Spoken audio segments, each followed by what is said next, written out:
Well, hello! It's time for another exciting episode of Pens in Use. This is the show where I talk about the fountain pens and inks I've been using throughout the week. So, let's dive into it.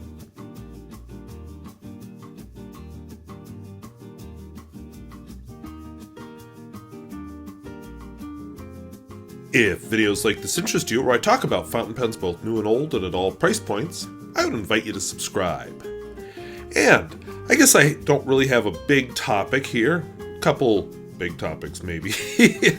I'm just kind of curious. I guess, overall, where you're at with the several topics I brought up. You know, the perfect way to multiply was an interesting one to me. The book banning. There's threatening librarians with jail, and of course we've got Jenna Scaramanga discussing transitioning as an adult. So let us know down in the comments, or heck, talk about the pens, because they're the lead into the thing. So let's take a look at it. Alright, so these are the pens that I've been using this week from left to right with a new ink in it. The Waterman Allure, the Waterman Carène, the Platinum Procyon, Pelican Stola 3, the Senator President, Parker, the Parker 75, Twsby Draco, which is nearing empty, the Rexella Monogram, and finally the Pilot Custom 823.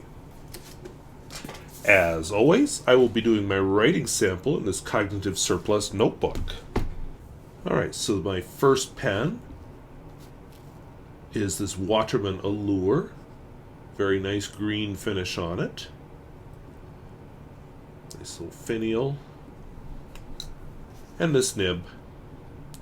And I will just note that I've replaced the converter full of Parker Quink washable blue, which I wrote dry in about a week, with a converter full of some kind of Waterman blue. And I don't know the Waterman's inks that well, so I'm just going to call it Waterman blue. Whether it's mysterious blue or seaweed blue or whatever they've got, I don't know.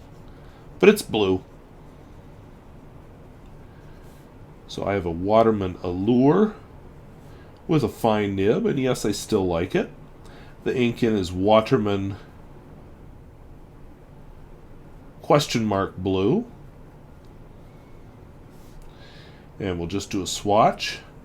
It doesn't look like a blue black, it looks like just a plain ordinary blue, so whatever they call their plain ordinary blue is probably what this is. To be honest, I've never owned a bottle of Waterman ink, nothing against the brand, and I've thought about trying them, but I also am not buying ink right now. So that will have to be limited to this cartridge full of ink.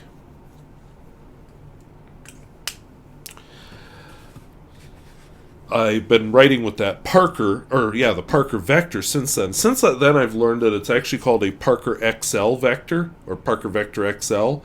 So it's I don't know if they're discontinuing the other model of the Vector, or what exactly is going on. But I should be clear, it's the Parker Vector XL that's similar to the Waterman Allure, not the other Vector, which you've seen on this channel several times. Okay, this is a Waterman Carène. A little bit different end of the Waterman brand from the Waterman Allure. I did hear that the Waterman Allure looks a lot like a Waterman Graduate, but I don't know the Waterman Graduate at all, so I can't comment. Perhaps one of you can. So this is a Waterman Carène, which is French for something that I've forgotten. And it's a broad nib, which is kind of hard to find. And the ink in it is Diamine. Oops, watch you rotating the nib there, squirrel. Skull. And roses.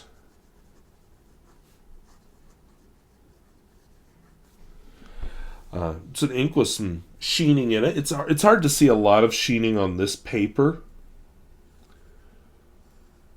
But it is a sheening ink. It's actually one that Diamine designed specifically to have a lot of sheen. They have a whole series that has hard rock type names. It's just a very nice ink. I enjoy it in a wet nib, especially on good paper. It just gives a nice look. So we'll let that dry, and then I'll come back to the sheen. My next pen is the Platinum Procyon. Pen that has not been inked up as much as it should be. I'd say I like the Waterman Allure more than this one, but I still like this one. This one does have a nice nib.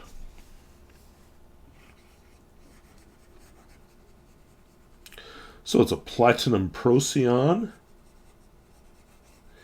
with a medium nib. I'm not sure if they're offering other sizes yet. The ink in it is Iroshizuku. Murasaki-shikibu, which is a bottle I almost have empty.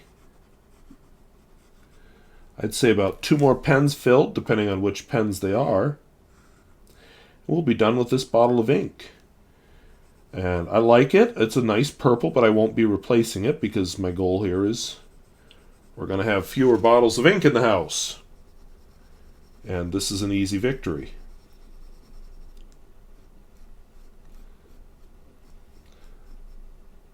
There was a time in my life when the only ink I have was a bottle of Parker Quink washable blue. But when I'm sorry, was not Parker Quink washable blue. That's a lie. Parker Quink black. All right, so let's take a look at the sheening here if we can. And of course, my preview screen really doesn't show me if you can see the sheen on that or not.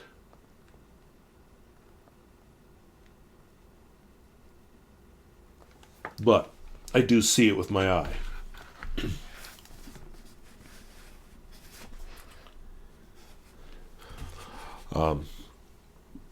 Kind of as part of a video I'm thinking about filming, I inked up the Pelican Stola 3. A very nice pen. Kind of comparable to the Waterman Allure in terms of feel. I think I like the Waterman Allure's feel a little bit better, but I like how this one writes a little bit better. Is that perfect pen out there? No. You'll always find something there. And, you know, even if it is the perfect pen for you, it may not be for somebody else. And what size nib is it? I don't remember. Oh, I see it. Okay, it's a medium. And this one is full of Kyo-no-oto, which is a Japanese ink. Moegi-iro. From what I understand, Iro is color in Japanese, and I guess this has to do with spring or leaves or something. I don't know. But I think it's a very nice green. I wrote on the backs of some of the bottles the translations of their names. Maybe after I get this drawn here, I will just use the magic of video editing so I can quick scamper over, look at the name on the back if I have one, and then scamper back.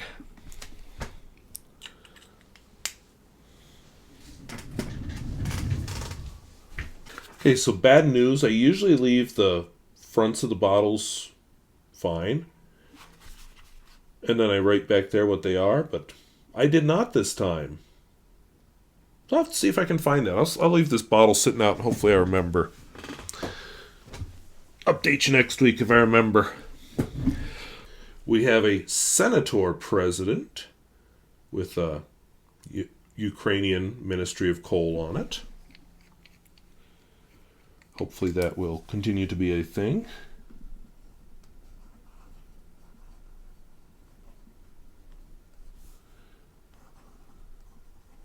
So this is a kind of a dusky purple ink. The ink is Diamine Damson.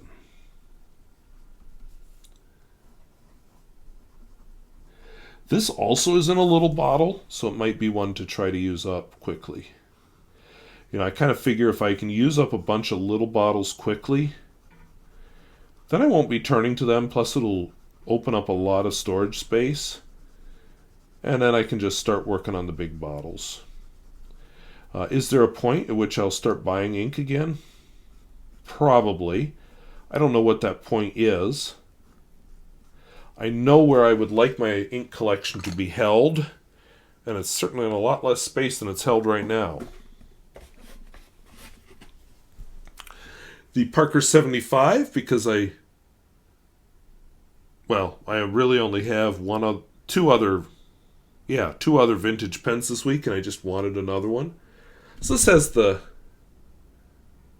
very nice finish on it. Just all in all, nice pen. So Parker 75. This has a what kind of nib?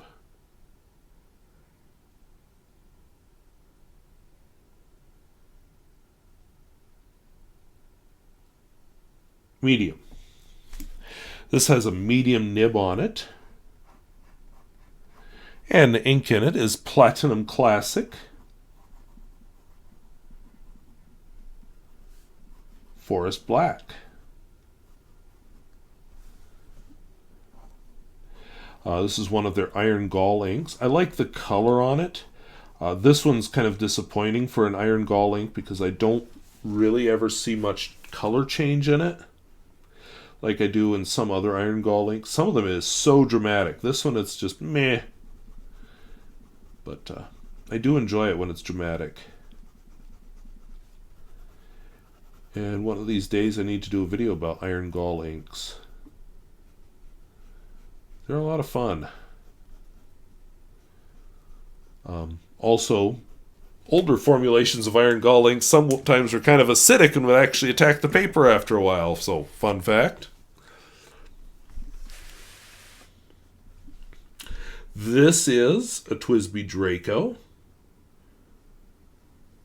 I'm not often that excited about a new pen, but I was excited about this one, and when I got it, it lived up to expectations and then some. So this is the TWSBI Draco.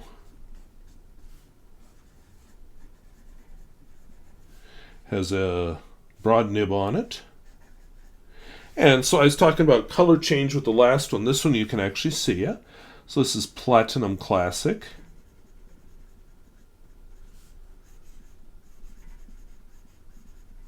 Cassis Black.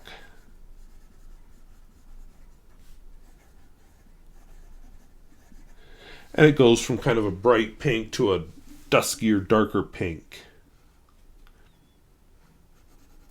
Uh-oh.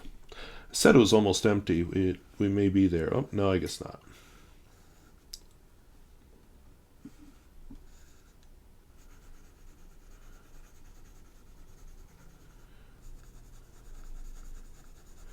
So, I enjoy Iron Gall. I don't have a lot of them, but I have a few.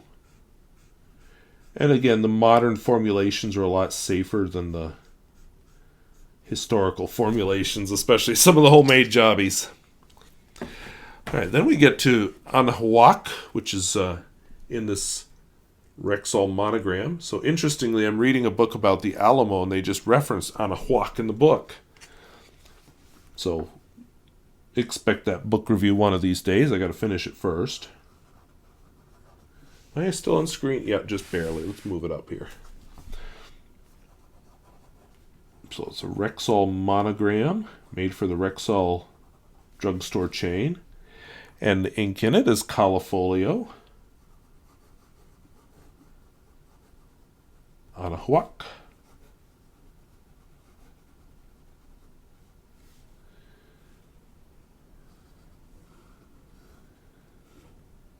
So just kind of a nice, what would you call it, reddish yellow? Yellowish brown? I don't use words to describe colors very well. It's kind of like describing food. You know, how do you explain what something tastes like so that they can experience it too? Well, it's kind of sweet. Yeah. So this pen may be with me for a few more weeks yet. This is the Pilot Custom 823. It just holds a gazillion gobs of ink. I should probably use this on some of those ones I'm trying to use up, but then the pen stays inked for a while, so you know it's not like it makes that big a difference. So maybe not. Maybe I should just use the really wet pens. This one is on the wet side. So Pilot Custom 823 has a broward nib, and the ink in it is Krishna Writer's Night.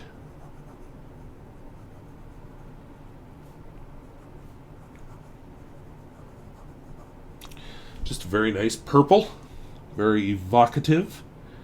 We'll just draw our swatch, and then we're going to do a little bit of math.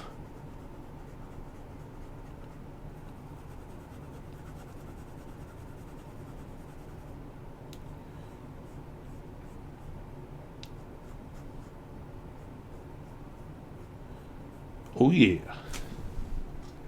So if I'm going to do math, I need a serious business-like pen with a serious business-like ink. So let's whip out the Waterman Allure. So suppose I want to multiply two numbers. I'm just going to make some up. Let's go 89 times 24. So editing me here, I found out I made two mistakes when I did that, so had to re-record it. Alright, so let's do this traditionally. Let's take 89 times 24. So the way I was taught, never explained why, I just do it. So 4 times 9 is 6, carry the 3. 4 times 8 is 32, plus 3 is 35. 2 times 9 is 18, but we got to bring down a 0 because it's in the tens place. 2 times 9 is 18, carry the 1. 2 times 8 is 16, plus 1 is 17. Then we add it all up, so 6, 13, 11, 2. Now, really, if you break that down into what you're doing, we're taking 9 times 4. So 9 times 4 is 36. Then we're going to go 80 times 4, which is 320. Then we're going to go 20 times 9, which is 180. And finally 20 times 80. We'll make it actually look like an 80. Is 1,600. And if I add all of those up, so 1,600, 180, 320, and 36, we will get 6, 5, 10 is 13, carry the 1, 7, 8, 11, so 2,136. We have 4 multiplications and however many additions that is. And trust me, there's a reason I'm whipping this out. It's not just to show off that I have a TI-30, as cool as it is. Yeah, you're drooling. All you nerds out there are drooling. So turn it so you can actually see the screen. It's not running in circles like that for me, but I think it's just the camera's too fast to catch it. So, what were my numbers? 89 times 24, and we get the same answer, 2,166. Yes, we're going to cut the blooper reel out. We're not going to show it. So 89 times 24. So if we use the Karotsuba method, we'll multiply these two numbers. So 8 times 2. One of my errors was here. I wrote 12 when it's 16. And then the other two digits is 9 times 4, which is 36. There, I think I was off screen there for a minute. Then we're going to add, so 8 plus 9 is 17. 2 plus 6 is 6. So 17 times 6 is 102. My other mathematical error was in my subtraction, but it doesn't matter because I have 16 here instead of 12 anyway. Haha, yes, I got 8 times 2 is 12 earlier. So now we're going to take 102 minus 16 minus 36, which is 52, so that equals 50. And then we'll just add them up. The first multiplication this thing and the second multiplication. And we get a 6, we get a 3, we get an 11, and we get a 2. So we get the correct answer.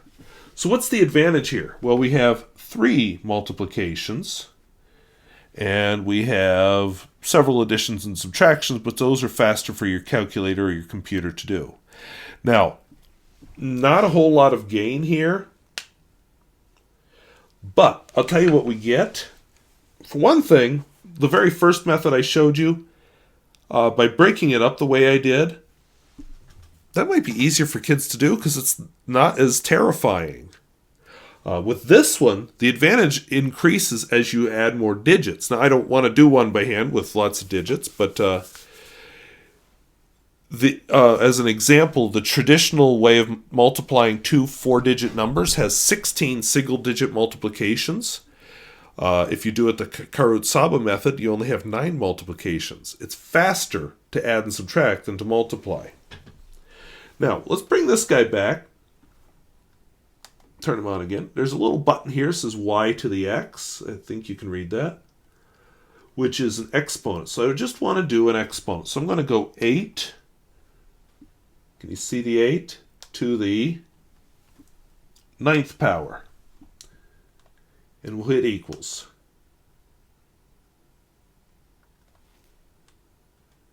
Now, did you see that? How long it took before the answer appeared? Let's do another one. Okay, let's do 6 squared. So we got our 6. I know it's hard to read. Deal with it. To the 2nd power is 36. Had to think about it. Because it's multiplying, and multiplying takes computer time.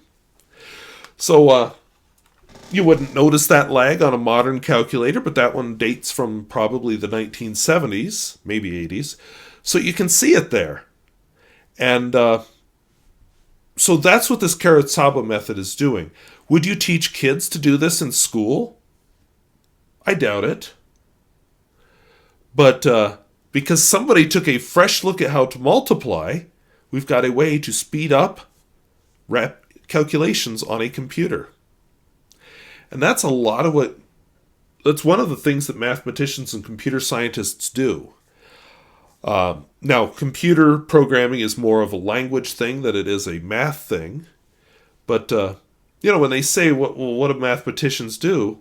There you go. That's one of the things that they do.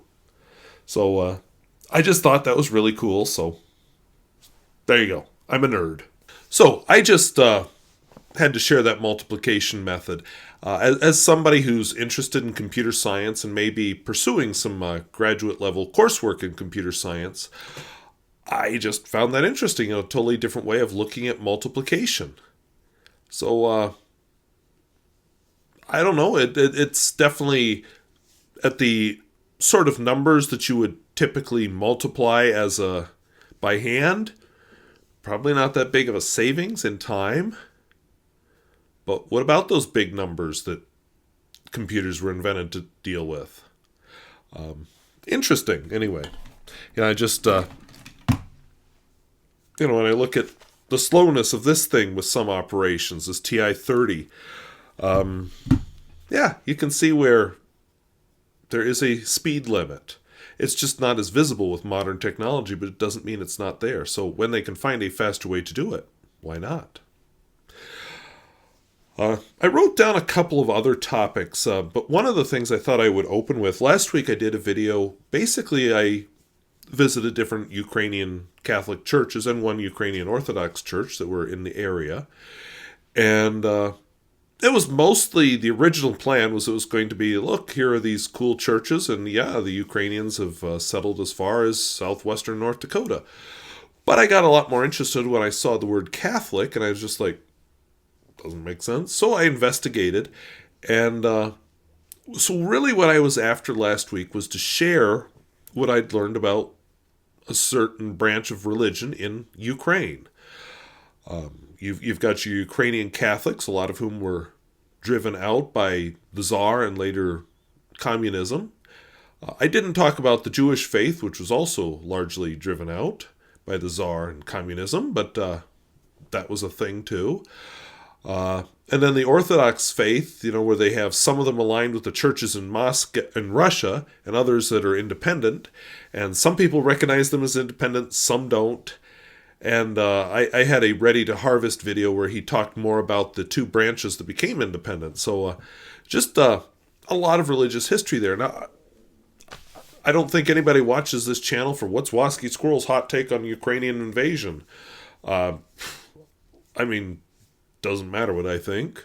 You can probably guess I'm with the majority of people that think, yeah, Russia should leave independent countries alone. So should other countries.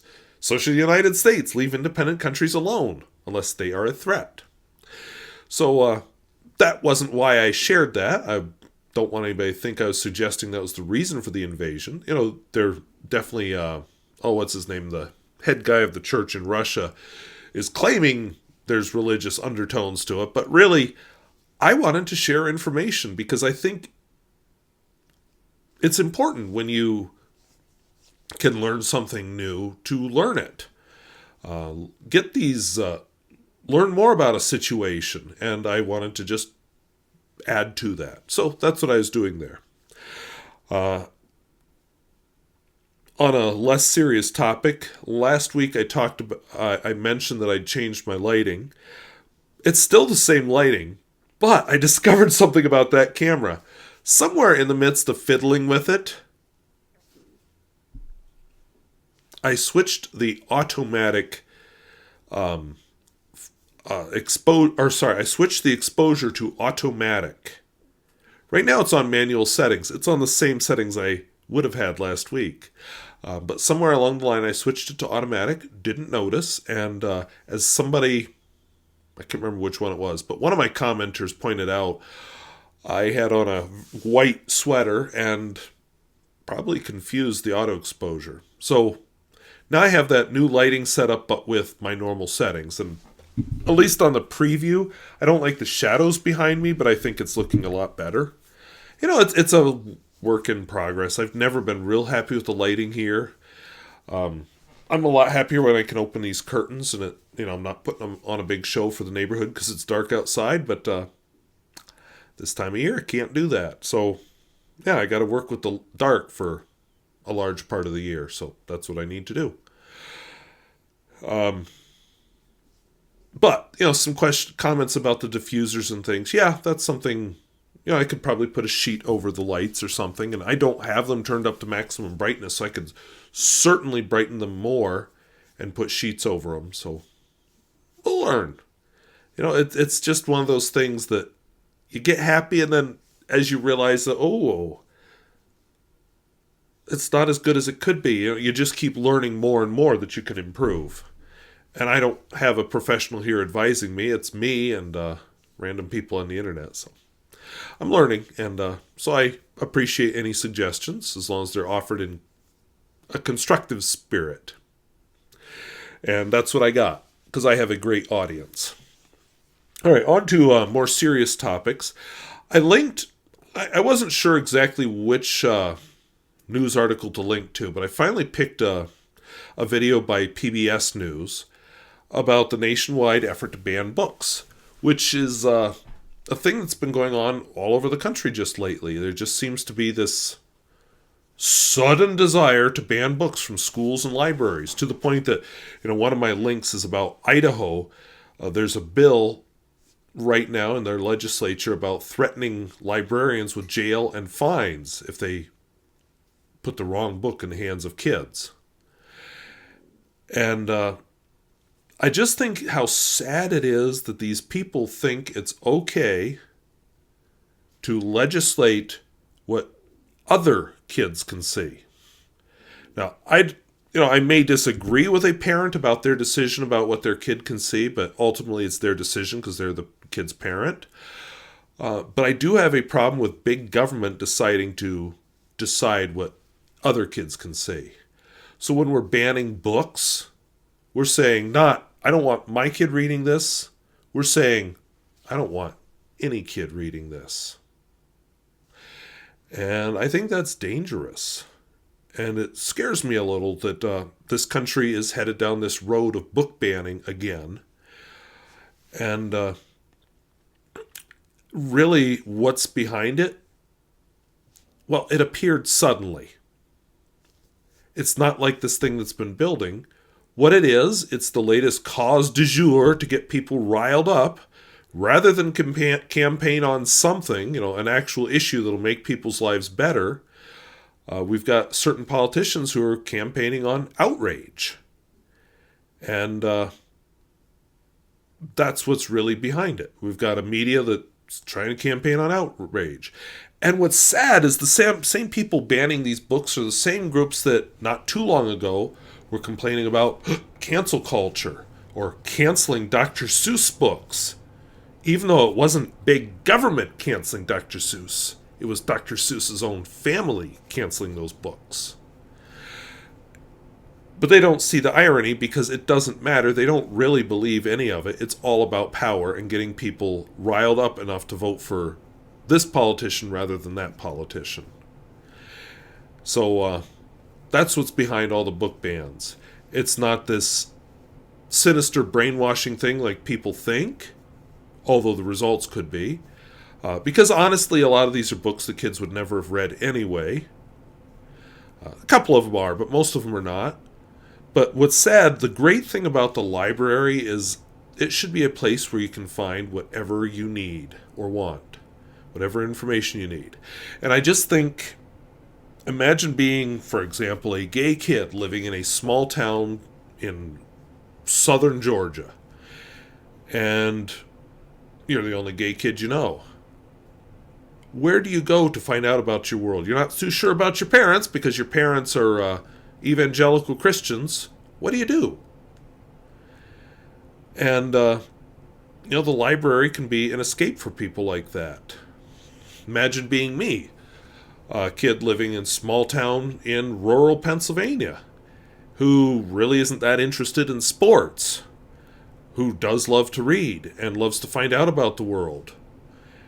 That library was a lifeline for me because there was no internet back then.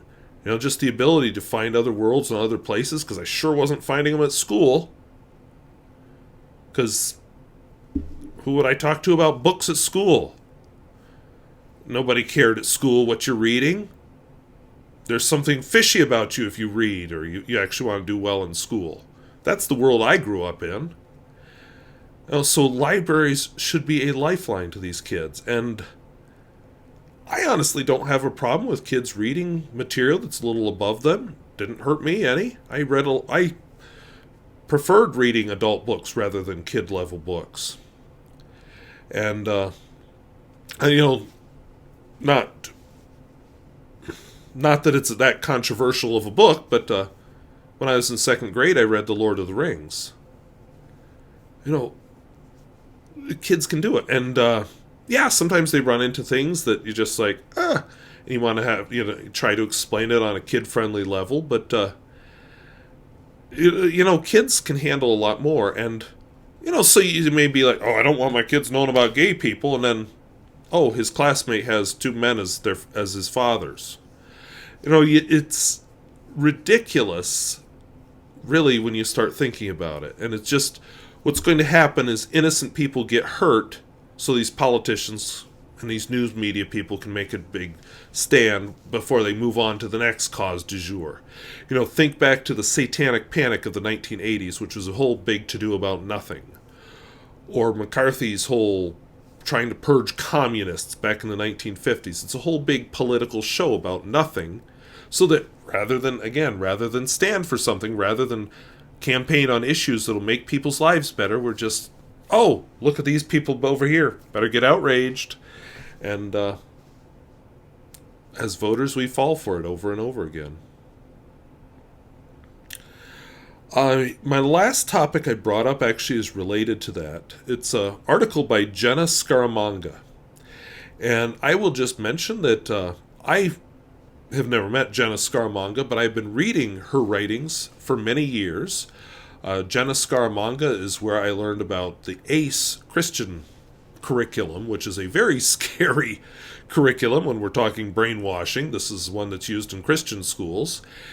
And back then, Jenna Scaramanga was known as Johnny Scaramanga because Jenna was born as Johnny, but from a very early age identified as female and didn't have the words for it, didn't understand the concept yet, but knew that life was off. And it wasn't until much later in life that she was able to finally become who she was. And I bring that up because the article talks very personally about going back to childhood, what Jenna Scaramanga missed out on. Even though she can now live as who she is, she missed out on that whole childhood. And also, by the way, mentions a lot of the misinformation that's out there about transitioning. And it doesn't matter to these politicians because they're not about the scientists or what the professionals say. It's all about the outrage du jour. 10, 20 years ago, it might have been about gay kids. Now it's about trans kids. You know, it doesn't change that they want to gin up outrage. It's just what the topic they're going to get outraged is. And I find that really sad that that's what our political system encourages. And I could get off into the whole trolling as political campaigning. You know, during the last few debates, it's always been about who got that good zinger in, not about what they actually said or the content or, you know, what issues they are. It's who got the best zinger in, who got the best one-liner in. And I wish debates were supposed to be boring, where we're actually talking issues and talking policy. And we don't have that. Our political system seems to be geared to the lowest possible denominator, the entertainment mind, rather than people who actually are serious about policies and issues. And definitely geared toward black and white thinking, because heaven forbid that the other party might have a good idea. You know, there's a certain political party I vote with right now. Doesn't mean I always agree with them. Doesn't mean I will vote for every politician in the party. They've definitely put up some real winners. But it shouldn't be about party. It should be much more than that, about issues and what issues are they actually campaigning on. And I have a hard time with the idea that one issue should override everything. Because we live in a very complicated, very gray world where you don't always know if you're right or not. You're just muddling along, doing the best you can. But that won't get you votes to admit that. And I don't know how you change that. I don't know how we change the culture to accept that there is nuance, that there is complication. And I think I bring that up in a lot of ways because of science. You read in a scientific journal that there may be a correlation between, and then they go into the evidence, and it's very detailed, and then New York Times or some other journalistic organization comes out with a very black and white headline. And I'm trying not to give a specific example because I want to be general here.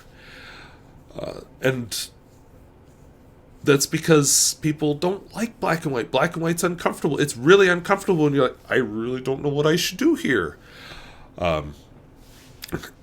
What you do is you make the best decision you can based on the information you have at the time. And if later on new information comes along that you think, oh, I don't like that, you do your best to change and cope with it, or cope with the choices you made. Case in point, I'll be specific now. A little over 10 years ago, my landlord, because I wasn't living here, my landlord says, oh yeah, I'm going to be tearing down the house this spring, so you're going to have to move. So this is a decision I was going to have to make and get moved before the end of school. So I started looking around, found a house for sale, which I'm sitting in right now. And moved and bought a house. Now, based on the information I had at the time, that seemed like a good idea. Based on the information I have now, is it? Well, I don't know, but here I am, so I make the best of it. I still don't know if it was the best decision. Maybe I would have been better off moving somewhere else. Maybe I would have been better off moving out of state.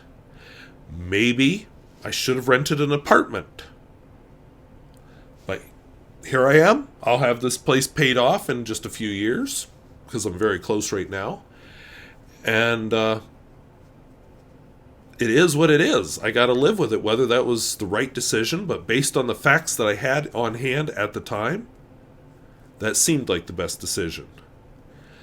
And that is uncomfortable. You know, we'll go back when a politician or a scientist comes up with new information. You know, they make a new discovery and you just, well, how could we believe science when you're always changing it? Well, you don't know. You do the best you can with what you have, and then as new information arises, okay, we're going to modify. And that's the kind of decisions you and I make every day in our daily lives, and that's what these experts have to do. Which I'm going to have to review the book, The Death of Expertise, soon, because it kind of deals with experts and how seriously we should take them. And I think this really plays into that. And I don't know if the light over there is flashing or what, or if it's just my imagination, but oh my gosh, it is flickering like crazy. It's making me crazy. So that might be a good time for me to close up, but I just had to get my little rant out there because of this the book banning. I actually want this summer, if it's at all possible, I want to visit a town in North Dakota that burned books at its local high school, and I want to share that story. Also, expect next week I'm going to discuss, there's going to be 2 videos. The first one is going to be my review of the Parker Vector, which now I have learned is the Parker Vector XL. I'll release that really early Tuesday morning, which is when I've been releasing most of my first impressions videos lately. And then probably early, did I say Tuesday morning? I meant Wednesday morning. So then really early Thursday morning, I'm going to release a comparison between that Parker Vector XL, the Waterman Allure, and I'm going to bring in a vintage Parker Vector. Because I'm wondering for the comments if we are all talking about the same pens. And I think we'll just get it out there next week. So I've got some filming to do this weekend because those were not the videos that I got ready for next week. But hey, I'm ready for a different week now. So I guess it isn't all bad.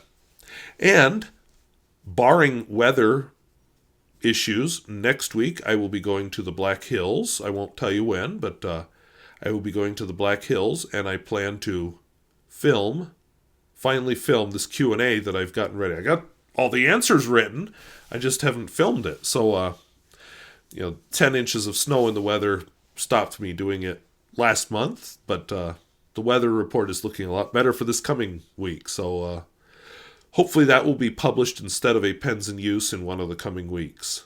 It may take a bit of editing to do, because the last time I did it was over Christmas break, but, the whole voice thing over Christmas break, I didn't get it done this year. So, it may take me a couple of weeks of editing to get it all put together, but I hope to finish it. And I look forward to publishing it. So, anyway, I want to thank you for watching.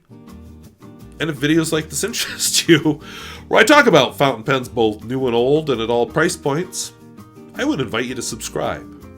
And let me know about the lighting here. I'm going to try a couple of things with the lighting on the pens, because, I didn't film that part yet. Whoever suggested diffusers, you're right. I just have bare spotlights on the pens right now. So putting, a bed sheet over the lights might help, and they're LED, so what the heck. So I will look into that and see what I can do. So anyway, well, thank you for watching, and feel free to comment about any of the topics I brought up. We'll talk to you later. Bye-bye.